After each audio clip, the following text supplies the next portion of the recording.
What's going on, everybody, and welcome back to Comic Breakdown. In this video, we're going to be jumping into Dark Crisis on Infinite Earths issue number 7. This is the dawn of the DCU, the final issue bringing the Great Darkness story to an absolute close. Now, with the final battle fully underway and Pariah being defeated, what heroes are left standing are facing off against the likes of Deathstroke.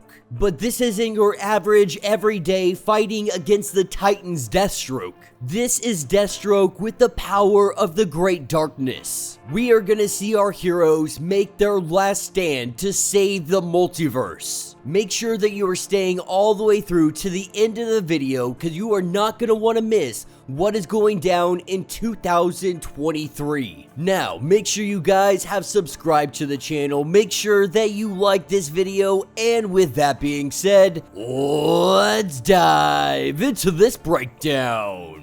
Alright gang, so as we dive into this issue, we are picking up with Nightwing. What we saw most recently is Deathstroke taking Nightwing over, wrapping him up in chains right next to Ravager, with Nightwing trying to figure out exactly where he is. That is when he hears the voice of Deathstroke. On the outside, what we see is the Hall of Justice and every single hero that is available, from Batman to Black Adam, from Wonder Woman to Superman. Our heroes are doing everything they can to stay off this force. And so while Deathstroke is waging his war, at the same time, he's having this conversation with Dick Grayson, letting him know that Pariah was certifiably insane, that he thought he was talking to some Great Darkness. But the truth is, all of that was inside of his head. But the Great Darkness that he created, it continues to live on, and it lives through Deathstroke. And now it has wrapped its fingers around Nightwing, pulling him backwards, stripping him of everything that he has become.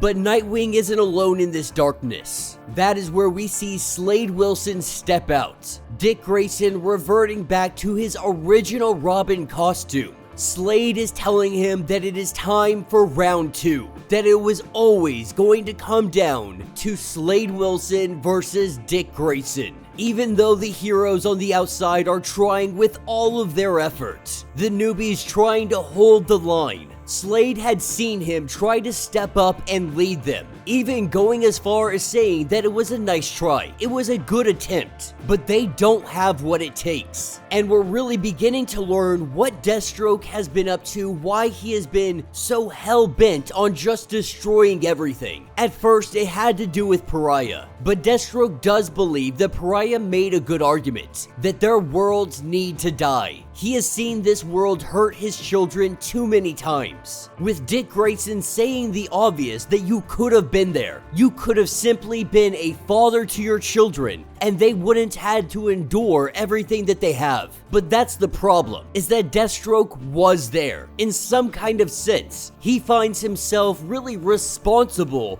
for everything that they have gone through. That he is the one that brought this hurt into their lives. At this point, he has embraced the monster that he is. And what Pariah had shown him is that they are all better off in the dark.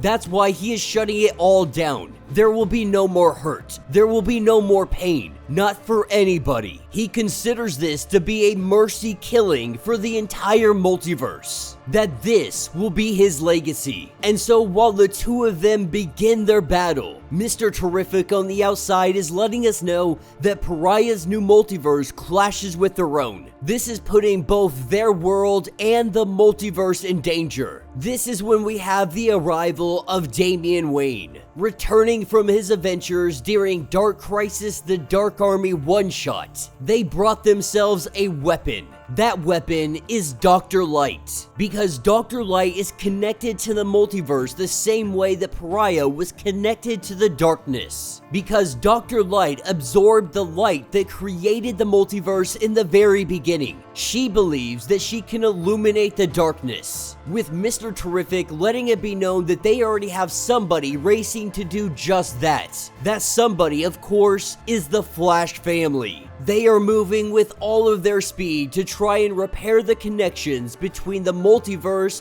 and the infinite Earths. Dr. Light knows what she needs to do. She needs to get to the Flashes and she needs to help them out. When it comes to Slade Wilson and the Dark Army that stands in front of them, that is where our boy Black Adam comes into play. And way back in the beginning, Darkseid had warned Black Adam that he was the key to defeating all of this. That at that time he probably should have seen it, but he was blinded to so much. Even after he dismissed all the heroes, they still went out there and saved him even after he betrayed them. He believed that he was the only one that had the will and power to stop the darkness. And in a sense, he is kind of right. That is when the lightning comes from the sky, hitting every single one of our heroes. Black Adam has just shared his power with everybody. A small piece of him in every single hero. In doing this, we also see that Deathstroke has broken free. He is no longer bound to the Great Darkness. And with every single hero being imbued with the powers of Black Adam, the Great Darkness cannot touch them either. This is his gift, sharing his power, a piece of him, so that they can all defeat him together. With Deathstroke seeing that Black Adam is weak and powerless, that he may be freed from Pariah's darkness, but it has already found a new home. It has found a new home inside of Dick Grayson. As Nightwing sits here and battles with the darkness, it tries to corrupt him. It tries to drag him deeper, letting Black Adam know that it is too late, that everything is going to be swallowed by this darkness. With Slade Wilson firmly believing that Nightwing's willpower, it's simply not enough to stop what is about to happen. That is when Black Adam gets up and he tackles Deathstroke. With the two of them starting their fist fight, we see our Flashes making their way trying to connect as much as they can, but they need more than the Speed Force. That is where Dr. Light comes into play, letting them all know to join her light. The Speed Force merged with the light of creation is much stronger than the darkness. With Dr. Light giving the light of creation to the Flashes, we see the darkness being wiped away, being pulled away from every single Earth. And now their multiverse, it powers the infinite. Within seconds, we see the Dark Army disappearing. All those infected are no longer infected and being pulled back to where they originally came from. But even with all of that happening, we still see the fist fight between Deathstroke and Black Adam, with Deathstroke going on to say that he is honestly surprised, saying that this new generation, these kids, they're not worth their time. But now you fight alongside them. You fight to protect them, with Black Adam saying that he would die for them. Deathstroke picking up his sword, saying that the multiverse, it appears to live on another day. But he vows that the children, they have to come to an end. They have to stop the children from following in their footsteps. Deathstroke has every intention of killing his daughter right here on the spot. Black Adam, the only thing standing between them. That is when Nightwing comes back around. Using the same chains that had binded Nightwing, he takes down Deathstroke.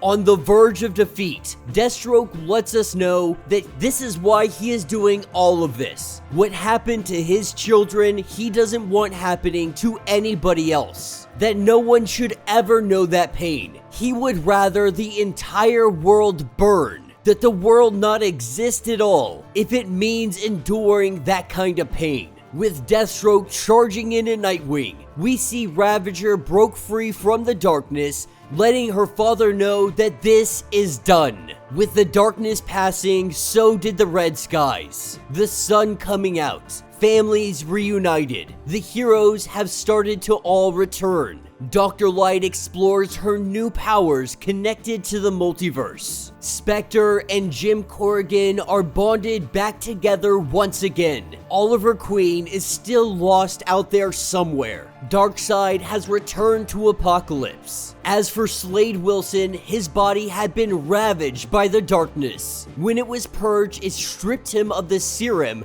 that gave him his powers to begin with. And while he is alive but in constant pain, their machines are doing the best they can to try and keep that pain away and keep him alive. But we also see somebody hitting the emergency stop button and possibly causing him more pain, not knowing if this is going to be the end of Slade Wilson or not. As for the Great Darkness, it continues to rest, quiet again and unconcerned with humanity. They have also proved that Pariah's machine allowed him to really tap into a fraction of the darkness's true power. And so Pariah was never connected to the Great Darkness. All of the voices that he heard telling him to do things, this was simply all in his head. Because the Great Darkness, it is not good or evil. It has no agenda. It simply exists. And Pariah, he had tapped into just a small fraction of the true power that is the Great Darkness. He used it, he manipulated it to his own ends. All of our heroes, they begin to rebuild. And on the outside of the Hall of Justice, this is where we have Black Adam, Superboy, and Superman. And Black Adam, he is still the same individual that he always was. The war is over, it has all come to an end. Now it is time for him to return to his own responsibilities. But he does tell Kal-El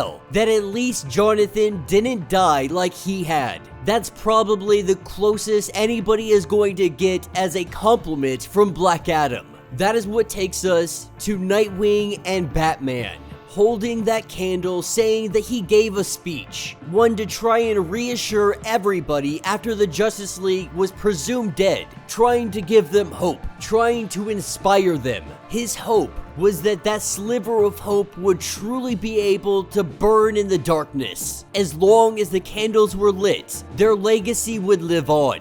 But this is when Batman, he takes that candle and he breaks it. Because the candle has never been the light in the dark for Batman. The light in the dark for him has always been Dick Grayson. The heroes didn't need candles or speeches. They only needed people like Nightwing. That is why he was able to contain the spread of the darkness within inside of himself until the infinite Earths were restored and Pariah's darkness had faded away. Batman letting him know that only he could have done that. With Nightwing asking, what about the Justice League? We are rebuilding, it is time for change. What comes next for the League?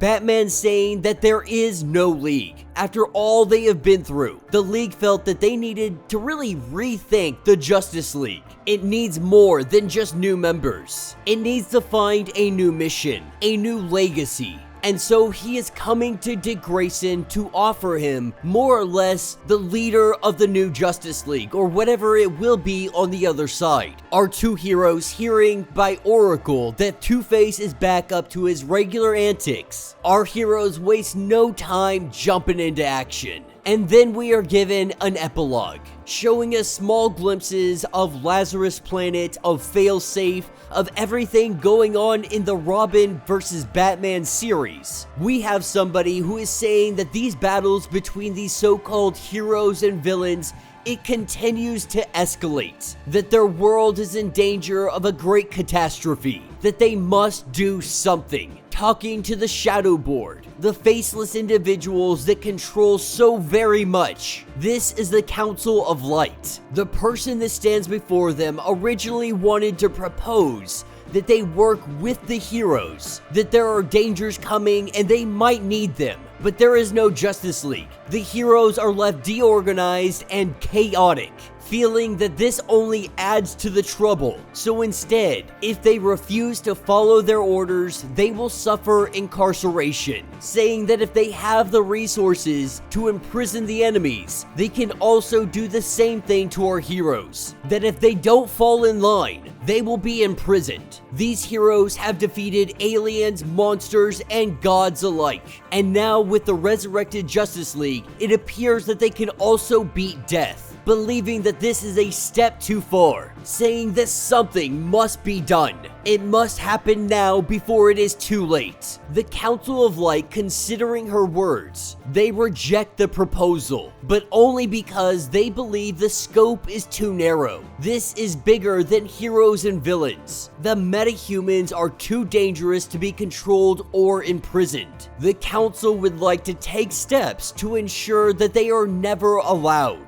And so she is given full permission to utilize every resource, fully eradicating metahumans from their worlds. This is when it is revealed that this is Amanda Waller. She has her team, she has her mission, and it is death to all metahumans. And that will be the end of this issue.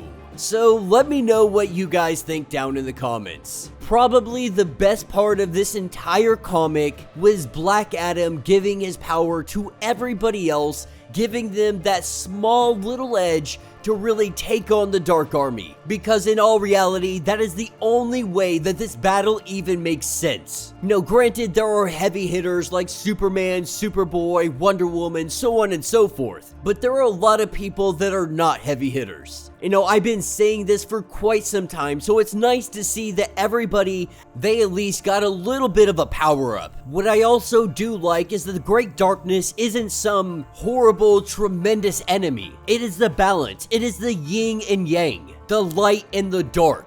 That the darkness cannot exist without light, the light cannot exist without the darkness. That it was just Pariah really being able to tap into that power and use it for his own purposes. Obviously, this is leaving the door open for some other hero at some point in time to also be able to tap into the Great Darkness, because it is always there, lying dormant. It doesn't really make sense for them to say that there's no more Justice League, but also, Nightwing, you're gonna be in charge of whatever comes after. It's kind of like, the Batman, Superman, the heroes of the Justice League. They're just like, yeah, we're done with this.